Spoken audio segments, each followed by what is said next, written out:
Today we begin Parshas Korach, which is the next installment of the trials and tribulations of the Jews in the desert. And we've been developing a certain theme for the last couple of weeks, and it continues this week as well. And let's talk about Korach, and this was a very sad incident as well. Now, if you look on the second sheet that you have, I have a little chart at the bottom, which will be a little bit helpful for us to appreciate exactly what's going on over here.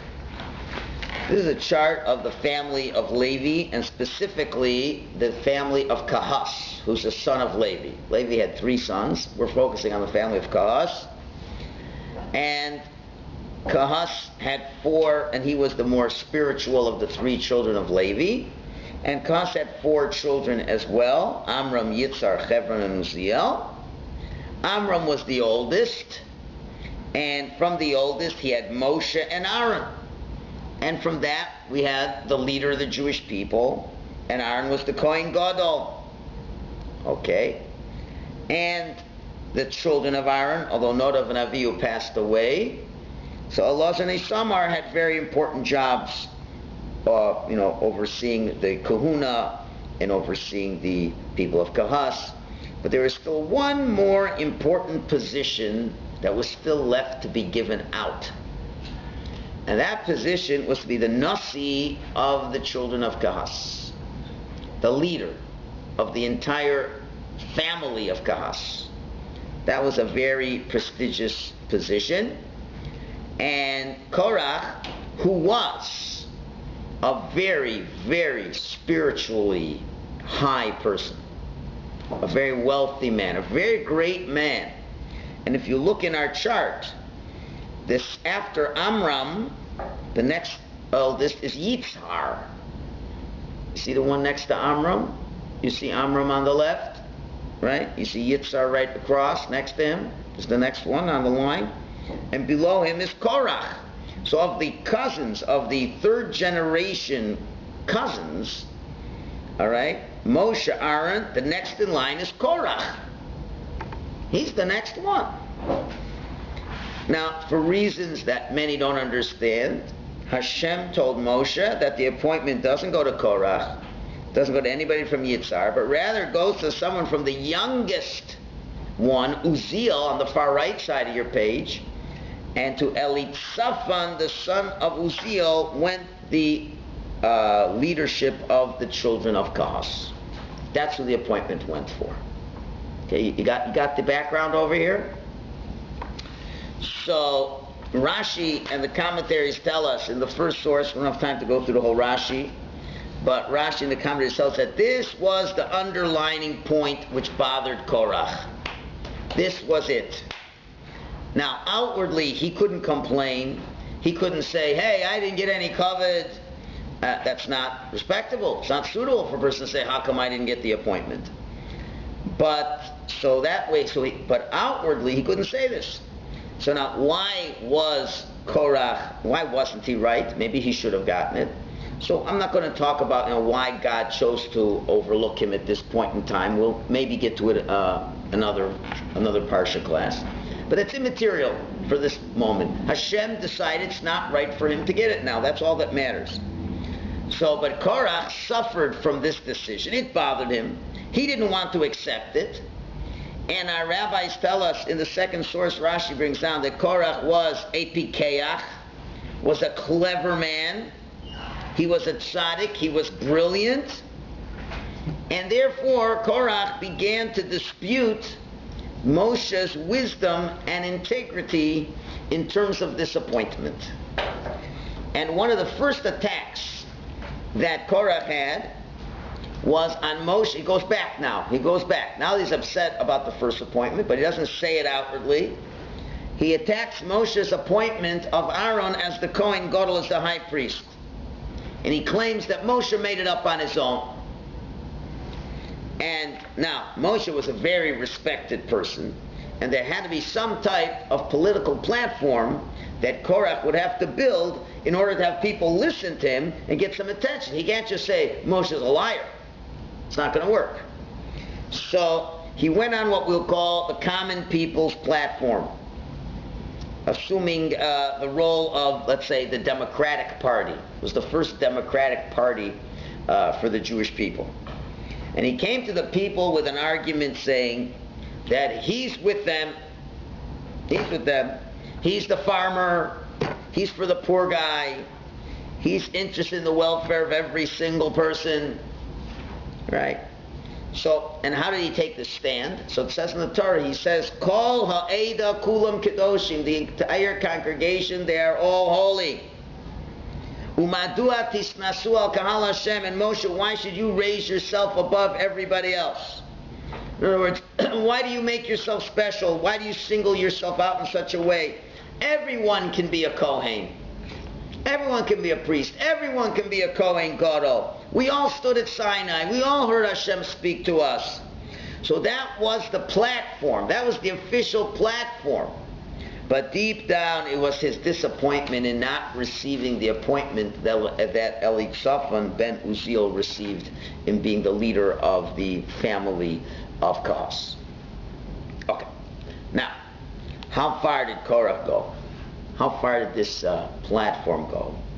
So by the time Korach finished with all his political arguing with Moshe, the third source, Jerusalem Talmud, says he denied that God gave Moshe the Torah from Sinai, and other than the 10 commandments which were heard at Sinai, he said Moshe made everything up on his own. He became a heretic. He became a kofar, claiming the whole Torah was man-made except for the 10 commandments. And that's what he says. That's what the Jerusalem Talmud said. At that time, Korach said, Torah is not from the heavens, Moses is not a prophet, and Aaron is not the high priest. Which is blasphemy. Now, parenthetically, it's worthwhile to learn from this how destructive an argument can be. It can take a tzaddik, a pikeach, a very clever man, that by the time he's finished, he could say that Moshe made up the whole Torah from his own mind. Wasn't he a prophet that told Korach? Of limited nature, and we'll see in a minute, but he was not like Moshe. Everybody was already proved 2 weeks ago that nobody's like Moshe. Miriam and Aaron were already critical, and they all saw Miriam get leprosy because of it. And how Hashem said, don't you dare, contend with my Moshe. Right? It was kind of, Hashem, now, besides what he said at Sinai already, that Moshe is the prophet, he went and punished his sister, who meant well, and said, Moshe is beyond everyone else. Let's understand that. But you could see how a person, we'll have to see how this all happens, starting with a certain platform, we see how destructive it ended up for Korach. Now, the question is, so how did such a spiritual downfall come to such a great man? And this is where we get Aubrey's point over here, in that second source, in the Rashi. So Rabbi said that Korach did have a certain degree of Ruach HaKodesh. He had a certain degree of divine inspiration, like one level below prophecy. And he saw the future by a link to the higher worlds, and he saw from his lineage would come Shmuel Hanavi, who Shmuel in Tehillim is compared to be equal to Moshe and Aaron. Shmuel is a Levi who descends from this lineage of Korach. So that quote-unquote proved to Korach that he should be the Nasi. He should be the prince of this amount of Levis. He should be the prince. You see what kind of great kids I'm going to have? There's no way I can lose. That was what got him off on the wrong plan. So what does he do? So he gathers 250 judges from the tribe of Ruvain, who happen to live next door to Korach, to jump on his political bandwagon and to fight against the appointment of Aaron as the Kohen Gadol. So Moshe makes a test. Moshe says, we can't have this. He says, tomorrow anyone who claims to be like a Kohen Gadol will bring a fire pan before Hashem, an offering, and you know that if you're not the one to bring it, you'll die. Just like Nadav and Avihu died. So anyone who wants to take the risk, by all means. And they accepted the challenge. And all 250 said, yep, we'll see you tomorrow. And indeed, the next day, I'm leaving out a lot of details of the story, Indeed, a fire came down and consumed them, and all the 250 people died. Korach and his other hooligans got swallowed up by the earth, and that was the end of the argument. Later on in the parsha, people complained against Moshe about using such a powerful service to prove his point, and God was upset. He brought an epidemic to kill many Jews until Moshe and Aaron were able to stop it. And then finally, episode number 3, where all the tribes put their staff into the Mishkan, and including Aaron's staff, and the next day, miraculously, Aaron's staff sprouted leaves and almonds, while the others didn't, to again prove that Aaron is indeed the Kohen Gadol. Okay, anyway, this was just a little bit to show you that at the end of the day, Hashem proved it was right. But see how far this goes. Source number 4, there's a dispute in the Talmud. If Korach and his cronies even have a portion of the world to come. That's how serious of an issue this was, of what Korach had to do. So, what we want to do for this morning is we'd like to break the class into 2 parts. First, I want to analyze what was the specific platform which Korach developed. And then secondly, we'll try to make some kind of character analysis of Korach and see how the personalities of Korach were responsible for that philosophical platform that he had. Because you should know that there are many philosophies, especially the crooked ones. They evolved not so much from the mind of the human being, but more from the heart. The person's own desires, their pursuits to move ahead. And that we have to analyze as well. But we can't just jump into his personality. First we have to see what he was telling people. What was he telling people? And try to understand from what he was telling people what he really was. And once the Torah gives a good example of him, perhaps of some introspection could be in order for us to think of where this might be within ourselves or in other people. So the Torah portion starts with the words Vayikach Korach, and Korach took. And Rashi tells us, what did he take? So Rashi says he took himself and his cronies to one side. In other words, to the other side. To the other side. To be separated from the rest of the people in order to fight against Moshe and Aaron. That's what he says. He took himself on one side with the view of separating himself from out of the community so he might raise a protest regarding the priesthood in which Moshe had appointed his brothers. Okay. So the question is, that doesn't seem to make sense. Korach never really separated himself from the people. On the opposite, he was the people's man. He wanted to throw down the establishment. As it were, he like sort of, homiletically, you could say he put on his dungarees, he made a barbecue, sat down with the people, So what does Rashi mean he separated himself from everybody? That's a question. Now, the first Rashi tells us, so what did he actually do? So first we have to explain, we learned in last week's Parsha, the very end of the Parsha discussed the mitzvah of tzitzis, putting fringes on your four-cornered garment. Now the biblical way of performing the mitzvah is that you have 2 parts of the tzitzis, which I don't have, and most people don't have today. We have what we call the white strands, and then there would be it's really 4 strands that are doubled over into 8. But one of the strands is supposed to be made out of techeles, which is a dark color, either a dark blue or purple, whatever, a dark color. And that dark color is one of those 4 strands, and it is used to be the winder that winds around. When we wind around these strands, that blue would be, the purple would be the winder that would wind around the strands. And that was last week's parsha, which begins to see the connection. That's the end of last week's parsha, the beginning of this week's parsha. So what did Korach do? So Korach goes and goes in with all his 250 people, and they have blue outfits on. They have garments made out of techeles. And they say, Moshe, do these garments need to have tzitzis? And Moshe said, of course they have to have tzitzis. And they said, that's ridiculous. If I have white garments and I have 1 blue thread, and that fulfills the mitzvah tzitzis. So if I have a whole garment of blue, why would I need any tzitzis? Doesn't make any sense. See? Moshe, he made this crazy law up, and that's like he made everything else is crazy, and including the appointment of his brother.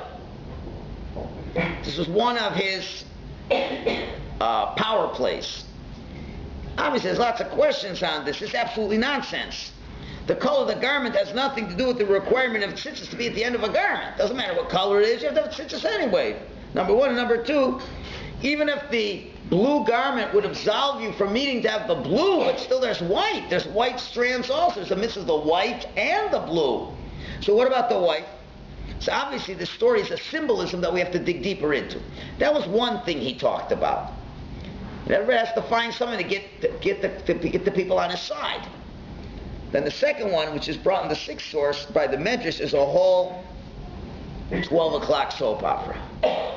Takes the violin, starts playing, and tells the story of a widow and her daughter who the husband died and left them a portion of land.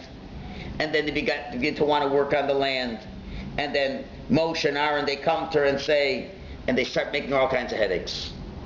Number one, he sees that she's plowing with an ox and a donkey together and says, you can't do that. He says, okay, I won't do that. And then she starts planting, wheat and grapes together. He says, you can't plant like that either. He says, okay, I won't plant like that either. And then finally, it's time to harvest. And Moshe says, listen, you got to leave over leket, shikha, peah. There's all these things you got to leave over during the harvest. You got to leave a lot of things. And then you got to let the Levite come along. The Kohen get his 2%, and the Levite get his 10%. And another 10% goes to other people. And the woman saying, what are you leaving for me? This is terrible. What can I do? I'm going to sell the land. This is impossible to make a living over here. So what's she going to do? She's going to buy herself a lamb. And she buys herself a lamb. Mary with her little lamb. Poor Mary. And she's buying a lamb, and she wants to shear the shearings of the lamb. And Moshe says, the first shearings go, the Aaron comes and says, the first shearings go to the Kohen. And then when the lamb has a little baby, the first baby goes to the Kohen. This is crazy over here. What can I do already? I can't make a living. I may as well shech this animal. So she shechs the animal, and then Aaron says, oh, wonderful. So the certain part of the animal now goes to the Kohen. While the violin keeps playing, and says, forget it, and look what happened to this poor woman, what they did to her. Okay. So, now, you gotta, it's interesting, he's focused on that, while so many times in the Torah says you have to take care of the poor, you have to take care of the orphans, you have to take care of the widows. You kind of forgot that part of the Torah. But why is Korach using these two specific scenarios, the one of the blue garments, to not need tzitzis, and the poor widow who is not able to withstand keeping the mitzvahs of the Torah? They're way too harsh for a regular person to live with. Now you got to imagine, people were there, they're watching. Korach was a charismatic personality. Moshe was not. Remember, Moshe was a very not charismatic personality.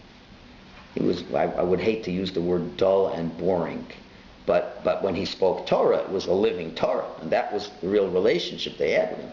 But Korach was a very influential man, and he brought all kinds of and he was gathering a following. So let's try to understand all this. So, be a little mystical. It's from the Hasidic Sforim today.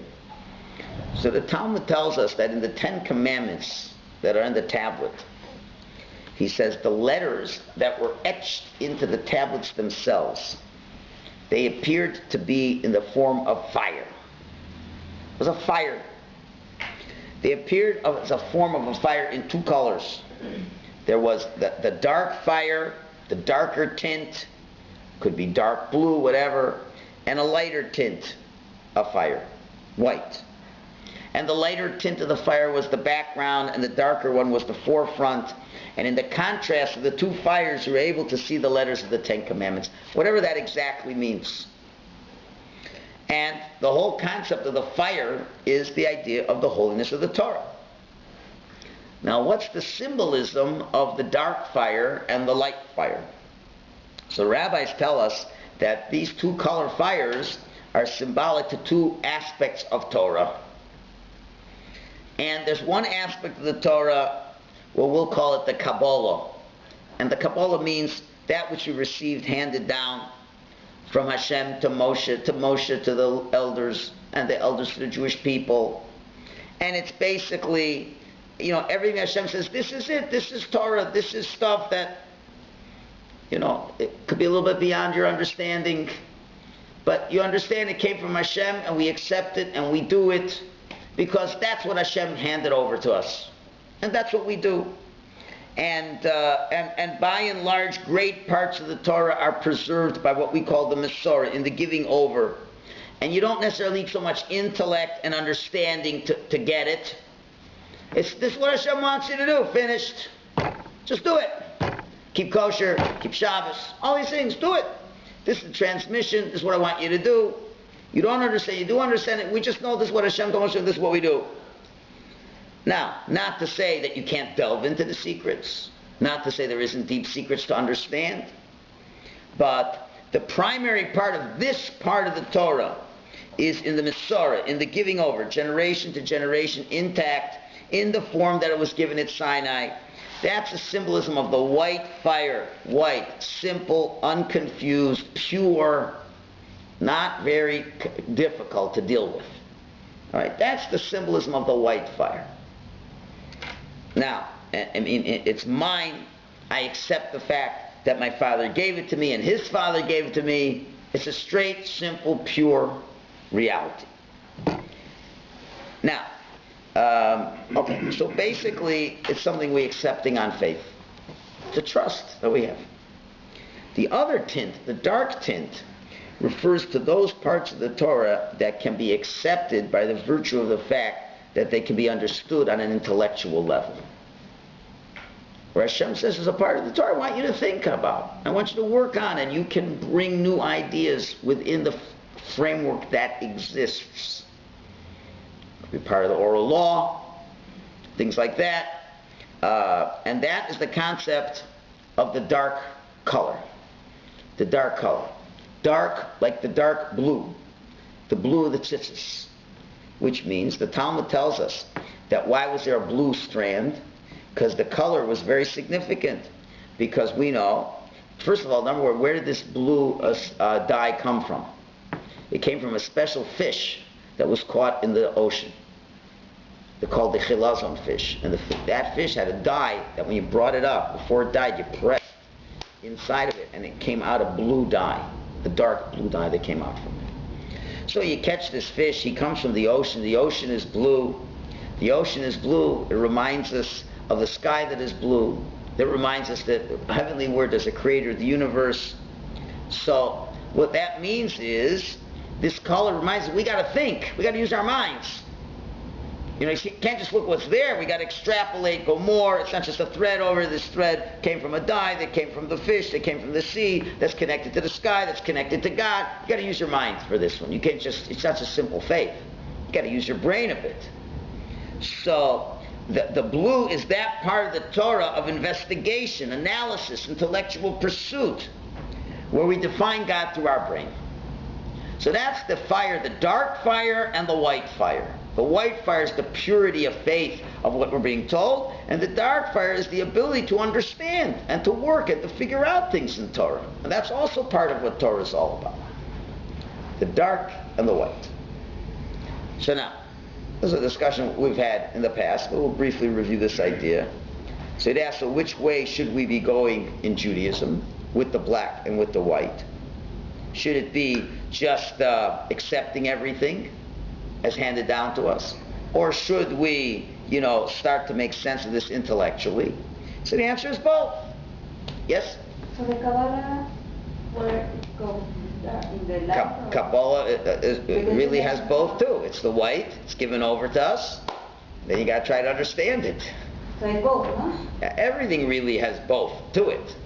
Right? Kabbalah means receiving. It's part of the transmission. The things that you read in Kabbalah, no one understands them.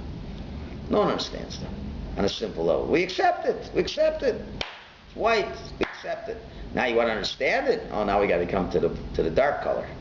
You got to understand what it means. Now you got to use your brains. You got to really expand what it makes sense. We have to see. All right? That's like what we're doing over here. We'll see what we're going to do with the tzitzis as we analyze this.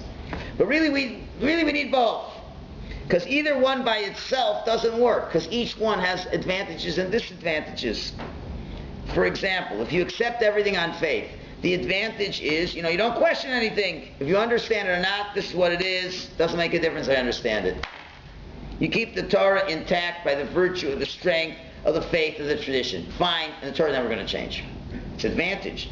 Disadvantage, you don't understand what you're doing, you can't really be committed to what you're doing. Right? So when you do mitzvahs, you don't really feel part of it, because you don't understand why you're doing it. You don't feel connected to it. So you don't feel such an attachment to it, so there is an aspect to try to understand. You put on tzitzis, yeah? Why do you put it on? This guy told me to. That's the white fire.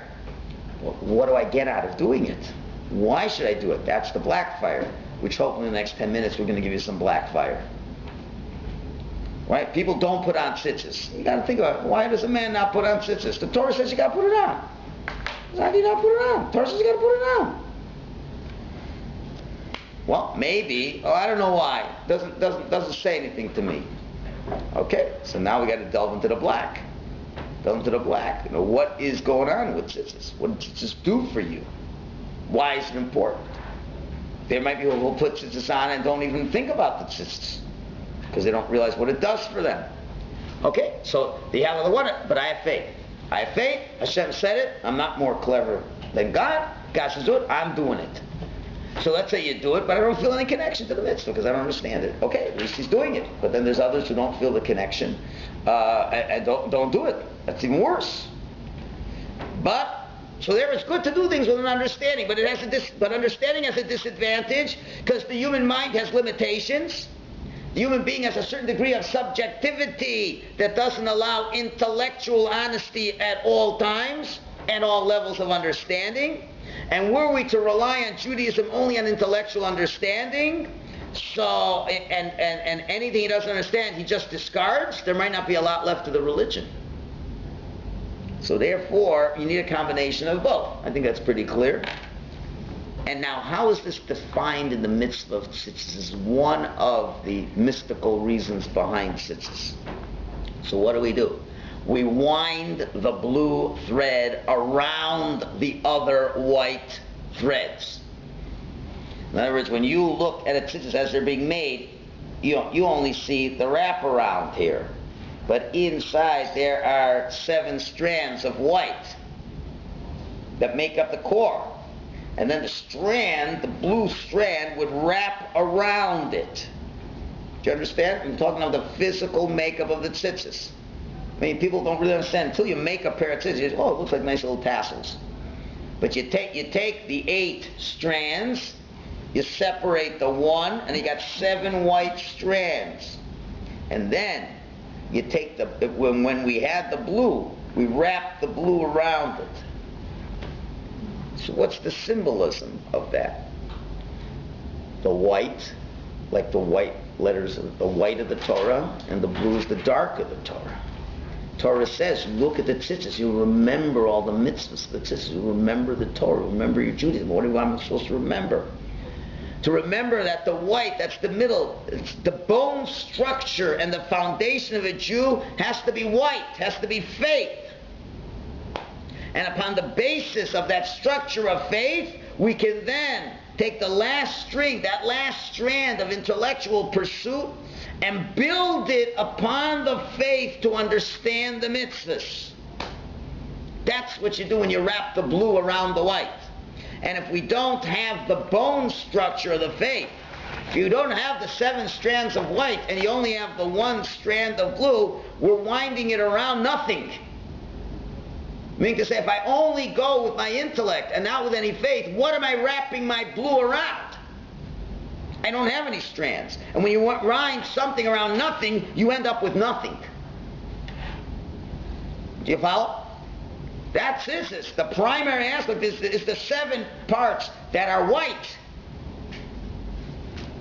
It's white. Faith. Pure. I accept it. I'll never not accept it.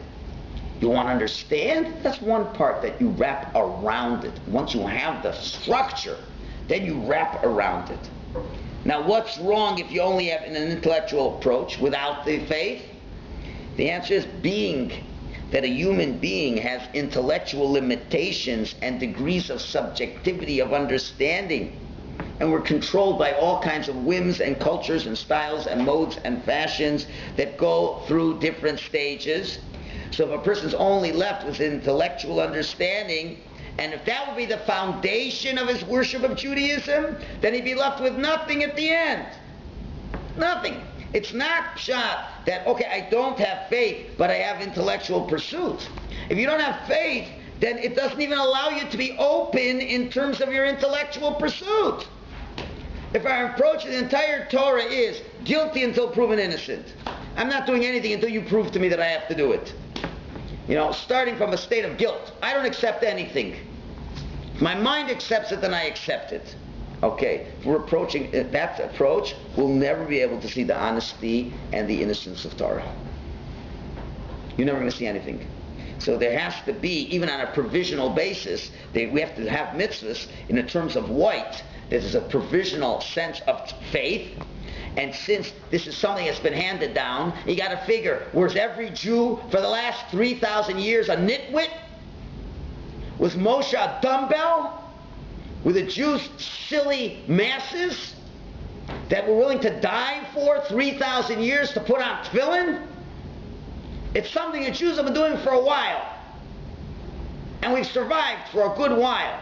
And it's very intelligent people, like the Chafetz Chaim, like the Vilna Gaon, like Rav Moshe Chaim Luzzatto. I mean, you stack up Jewish brains against non-Jewish brains, and you tell me who comes far ahead.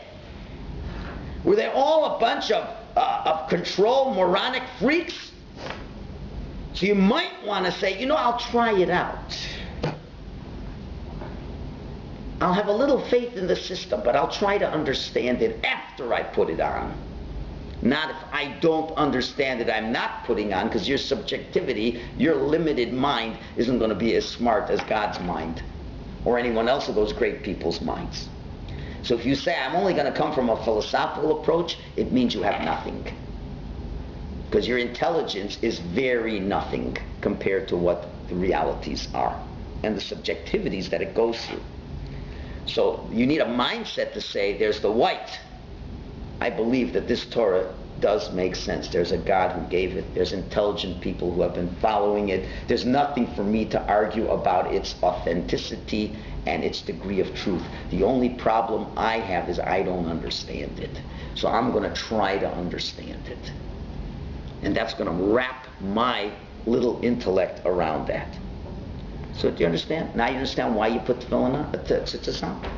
This is one meaning. There's other interpretations. Do you understand? When you have those tzitzis on and you look at the blue and the white, and we don't have the blue, unfortunately, we have to remember it. But if you look at that blue means my intellect. It wraps around a core of belief. And if I don't have that, I don't have anything. And that's what happened. That's what happened to the Michalowicz, the guy who gathered the sticks in last week's Parsha. The Ton of Elio says, Hashem says, Moshe, how did this guy come to be Michalowicz Shabbos? How did this guy come to desecrate the Shabbos in the desert where there's miracles all around him? Moshe said, I don't know. Hashem said, I'll tell you why. Every day of the week he has tefillin to remind him. But on Shabbos he had no reminders. So now let's start putting on, I give you a mitzvah called tzitzis. And I don't want to get into the Michalowicz, the guy who gathered sticks.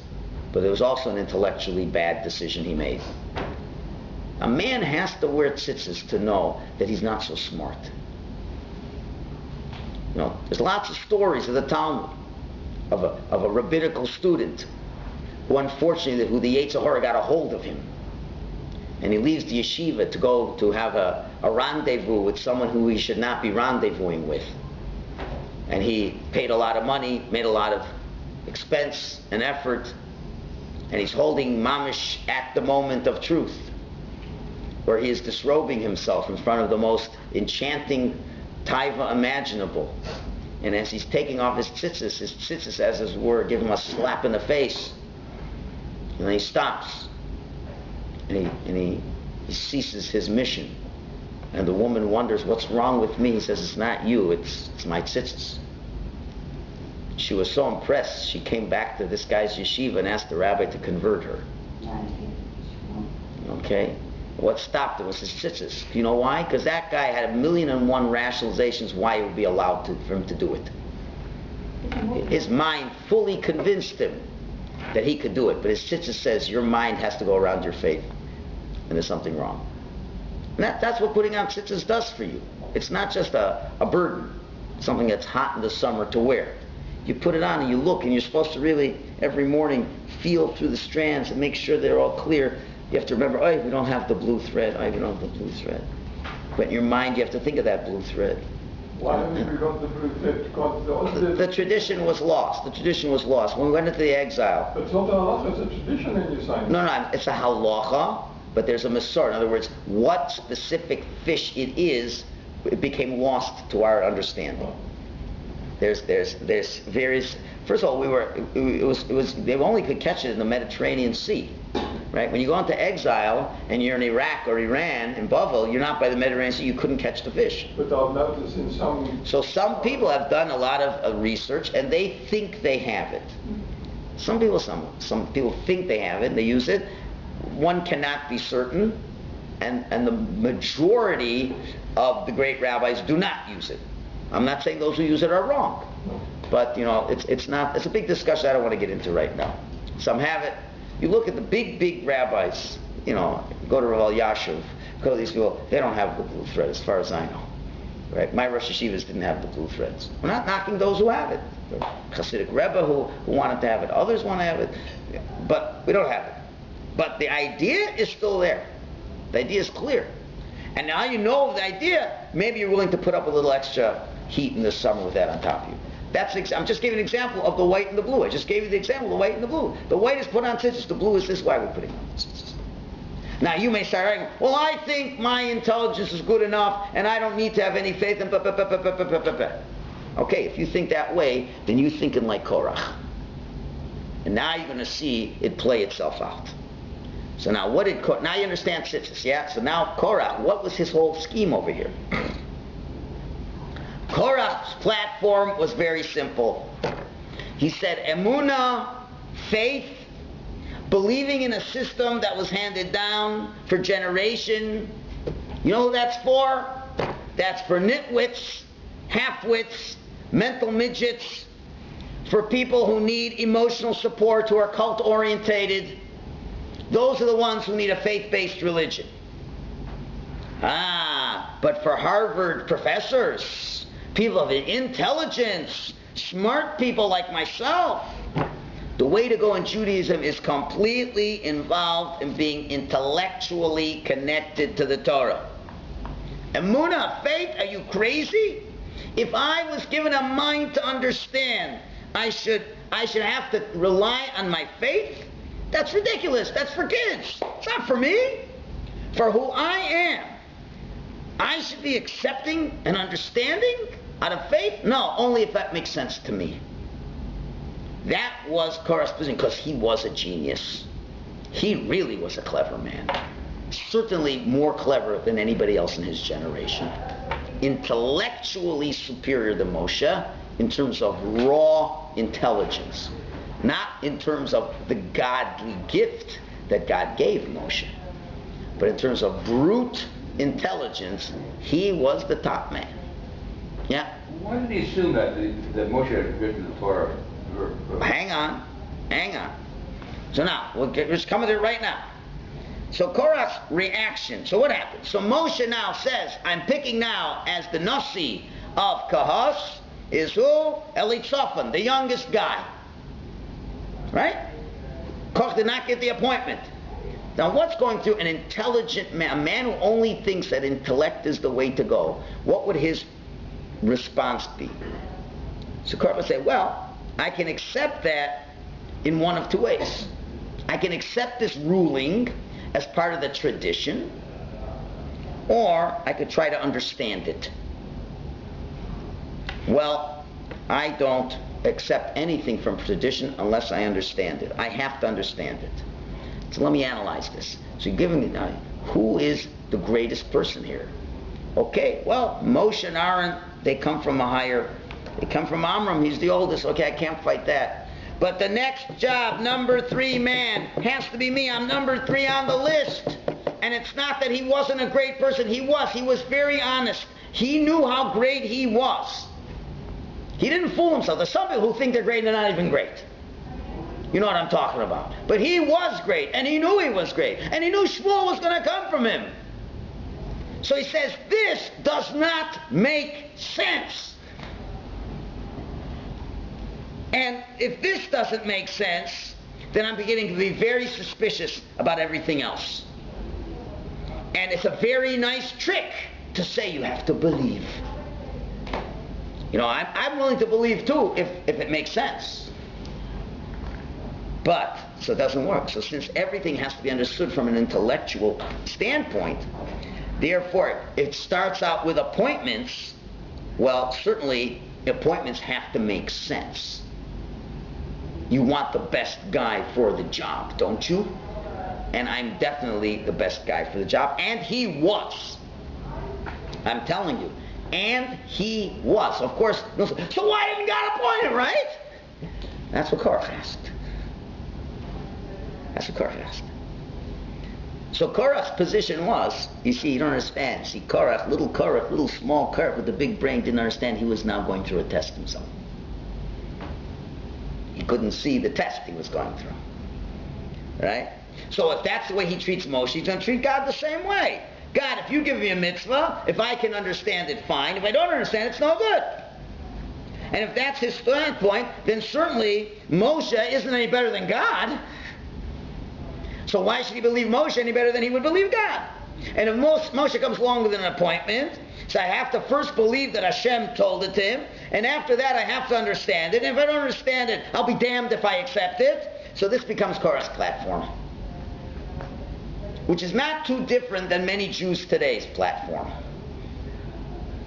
How many of us, nice Orthodox Jews, somehow we just don't do certain things because we don't see the value of doing it, even though we know this is what Hashem tells us to do. It doesn't make sense to me. Well, what does it hurt if I read a newspaper on Shabbos? What does it hurt if I talk business? What does it hurt if I talk in Shul on Shabbos? It doesn't make sense to me. Shul is a place where we have to feel social and close and happy and this and that and all these laws that God is imposing to make us unhappy. Right? So that was his platform, and that's a very tempting platform. Do you understand? Especially when God gives you a brain. Especially when he gives you a brain. This is Korach's platform. And this is what Korach does now with the 250 men in the clothes of blue. Now you understand what he's saying now. Korach was saying the following. You're telling me that one little strand of intellect, right? The blue thread is the intellect, right? One little strand of intellect is good for the mitzvah of tzitzis. So, but how about if the whole thing is blue? I'm saturated with intellect. Then I certainly don't need the white then.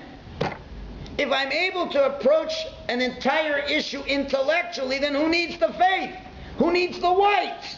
Who needs the symbolic part of the tzitzis that says I have to rely on the tradition if I'm full? One little strand of intellect, okay, a person not that smart, you need to have your faith. But if you're full of intellect, you have a full garment, you're pure 100% intellect.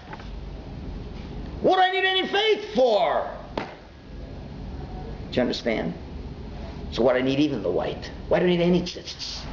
You're telling me it starts with faith. Why? Yeah, for all the mental midgets in the world, yes, they have to have tzitzis. But for people who have brains? Not everybody. Yeah, the people who don't have blue clothes. Yeah, you're a regular guy with white clothes, you need tzitzis. But you know, not everybody needs tzitzis. The smart people don't need tzitzis. That was his point.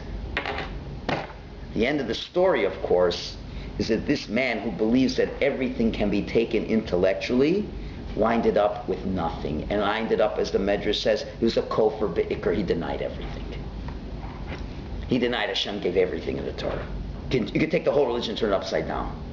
And anyone who knows anything about contemporary Jewish history will know where to make the applications of deviant shoots of this religion and where they went off the wrong place.